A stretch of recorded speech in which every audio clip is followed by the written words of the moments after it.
104.5. Mefutua me pese me de ma amanyofo ni. Maka kire we mere bi mekan. Se on se Kwame despite womo mu kɔ hɔ no enye MPP ni NDC asemo eye wona omadwen ye pɛ eno mu kɔ hɔ eye business people ene kɔ hɔ eno mu invite wona omadwen nso ye pɛ ene kɔ hɔ. One of the things I mentioned for leadership and say your association determines your acceleration. Dear what do you bono no? And the better so baku nim and abaku achi. Kwame despite looking at the way Ghana city no. Se papa ni di Ghana fo achi etie futu obi e de ne ho bobo nkofo bi anka ebia onye Kwame despite. But nipa wudru ba bia e wo se wo yi wo ho na wo kopɛ won a omo betimi ede life account life ho. Patro ye wo new man tintina make sai futu we. Udru ba bia hwe wo ho free nkrofo bi ho ne fa ho kɔbɔ nkrofo bi na san nkrofo because san nkrofo no oben wo ma na nsen akwanya kakra menya metimi aban impanyufo bi a yebeka so mu wo sika no se wo ben wo a wo bepie no na wasua nneoma bebree wo hu wiase different enu nti na Kwame despite ebia no adamfo no but one for adamfo because oni wusia enkomo bi a wudie no nheda nya de adi mpuntuo beba enti Kwame despite oni Ibrahim Mahama no so ye businessman ebeya yonko oni Cheda oye businessman ebeya yonko oni mpanyufo bi ene be kan bom because am mpanyufo no ben uma usua bibi sabi ansa na yewura betu ne nine se okọ baabi no na wo animu nyama a wo de aba no na e wosoro efiri se wabọ bra yie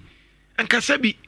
yewura na ya sorry odan ma na no pe yirawo se wo sorry nkran wunti dabi nanso asantini ba Kwame despite en munyam no wanfa nka asanti hanko awo odi akoba bia bi ama obia nyam so mfaso e wo Ghana ha na manyofo no say yam fe say na mo mfa nsua de na mo nyan se businessman bi ye adwuma na mo ugu no mo mfa nsua de na nka yenya Kwame despite ni yenya kwasindium yenya yeradofo yenya mpanyufo sedu agongomu eni mpanyufo mu ye business people a omu bua Ghana fo ni amfa anya amanyosem na ye bua wo ma anka endru sei Nhyira FM enso ya ma amanyosem nti ene a NDC abai obon se NDC business fo ni nyina be komanim na afi MPP business no be kofom because na no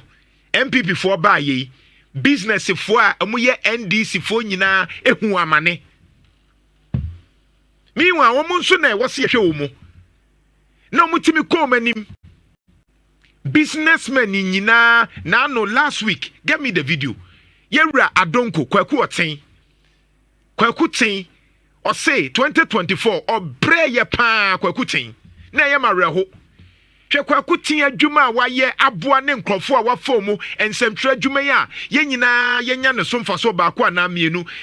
o say 2024 me breye as a businessman o say nyoma akoso no kwaku ten ntimi nka na asem amania wahu just because of poor governance and ntina wo ye president a oba ma esikafo menka esikafo adwuma wono mo ye adwuma wura no bie nyoma mu na ego nyoma mu no mu ntimi nya adwuma no mu mfa Ghana fo tabi kwasitwum onim nkrofo a wafo mu bosome kwasitwum bosome onim sika oyi enipa wafo mu a omunti ye nyina ye de bi kofie nanso amanyoni ba no abagu no because aye ne ya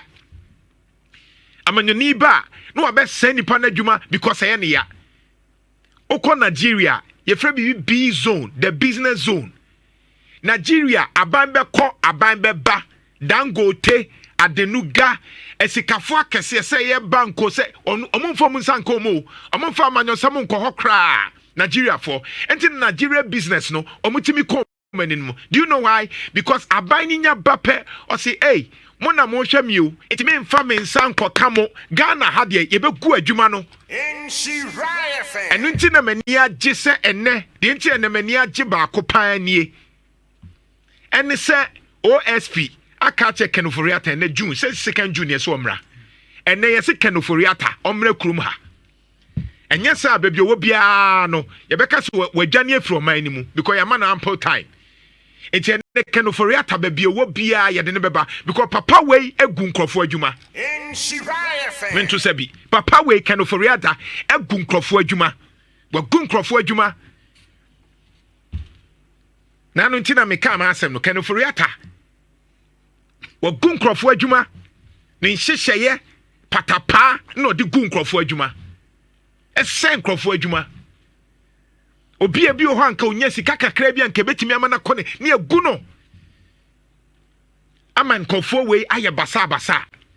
Pakwasi Ndiom na ɔfa workers over 3,000 papa wei nhyehyɛ na agu no na sabi meanwhile so GN Bank na aban de omu ka Kenoforiata fesika ne ma no ntimi ntoa o manfi Sedu Agongo onya hwio class media onya Sedu Agongo nya hwio owoni sika enye so oni sika otan ti na Kenoforiata agene bank Heritage Bank afri Sedu Agongo papa na bra over 8 years ni na papa no otimi hwe ye nuanom hyantrofo ibi Kenoforiata nhyehyɛ na agu no Unibank Yebradofo ni agu bank no UT Bank na me say so mu wo problem mpa Obama oba foforo 2008 Obama ba foforo na Ford ne Chrysler na adwuma no ya shrinke adwuma ne say Obama mpamu omo odisika hyemu ne Ford asa akonanim enti say aban na say banki ebia eka eda ho nie ye disika ebesem sempo san krofo no mu ye san kra na mpo me manage a ye ngu adwuma no but otan Heritage Bank Sedu Agongo Kenoforiata frɛ no ekeka nsɛm bia wo so on printi na papai agu no Kenoforiata time all the insurance companies ni nyina Kenoforiata enterprise insurance no agye enti yemfa ne senke wo Pakwasi Ndiom na nadwuma over 100 ene papai owiawia ya seno se mu nyina mo call ye ka ne say Kwame Despot ye ofe nti nka oba ne wo ukọ Cape Coast ka Pakwasi Ndiom nso na nka ene ye celebrate no enso na dwuma asɛe egu adenti na mo de amanyosem egu businesses obi nhyehyɛ baako na egu me wo businessman bia me mpɛsɛ me ka na asɛm ɔse nana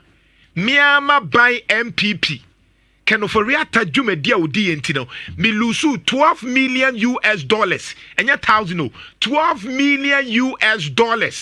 ɔse miama by Kenoforiata ade a odi di me ne saa HM program ne saa ye kate nkrofo investment no enti adwuma bebre egu for the first time she kama papai odi areho ene wuye businessmen ewuye because omunya sikampo enom de aye neoma Nhyira FM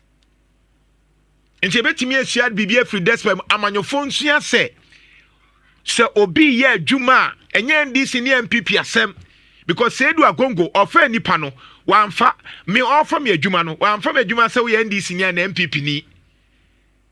yewra kwasitwum multimedia wamfa me tese me NDC ni na MPP ni yewra kwabnadofo omom ye adwuma wo bank no wamfa se wo MPP na NDC na ye Ghana fo yewra se dinketia yewra Julius Debra wo nyina kobi fefefe ede ne anye Ibrahim Mahama enso ko Ibrahim Mahama ni nyuma waye wo Ghana ha ene amano bebre o sa experience no enso ye twa nkontompo to no so say anyina himbox site no obetu enso ye de bema broni amana tu broni baba betu na o de kakra bi amayen na mom se Ghana ni ne na otimi tu ne ye de ma ne no atu ne yie na ye de nhyehyie an Kenya so mfa so Ibrahim Mahama ni jata cement no nya Ghana fo no afomo Ibrahim Mahama jata cement no wafa abrofo enya Ghana fo Ninti si magana for build this business no. Omom ye business oriented people build this business na. Akagana ye ntimi nya so mfaso. Enso ye de amanyosem ebe gu no ne ase no omfa ho. Yera Joma Hama. Businessmen for dodo na atoma, especially minim MPP for a umoto abama wunim. Minim MPP for a omiye businessmen na no mu support to wunim me yawe wunim se me nso me yawe. Minim MPP for no mu mpese MPP besa ato aso because of enyoma na na akufo do ne kenufori ateye. Nyame adoma list obaye yehu insunsanso pa. Last Saturday, one of my businessmen, me know mo chichun komo se nana because of dollar na eso atse ana ho de nkɔ fam no. Ade bi a me koto ma save 4.2 billion. Me say Oso Nyankopɔn anim na me twa nkontompo. O say nana de Joma Hama ye me na mento ma ba ma Joma Hama. But the way ye mimi ye businessman ade bi anka na me koto no because of said dollar no I want them call from no. Ma save 4.2 billion. That's 420,000. Kasasi kano. Ono wo de kwa akosim e de akokra sa ade na ba. And that's 4.2 no. Obetimi de aye nneoma pa. We ne ka se amamuo o chechire na ma obia ho atono. De Joma Hama ye e te se de yewura kofo ba ye. Yewura kofo oba ye no. Oyeye ama afi business ekonanim. Enu nti na ne ka MPP ani aka kofo because kofo ma edrube bi no na we business at least unsa ho tɔw saa de wa NDC for ye anka MPP for na wo say timi yesa because first no na nka ye ka economy a ye de kwose MPP for say MPP for dem ya ade economy nanso ene Joma Hama kotena che no wa sua hu say eye business na betimi aboa.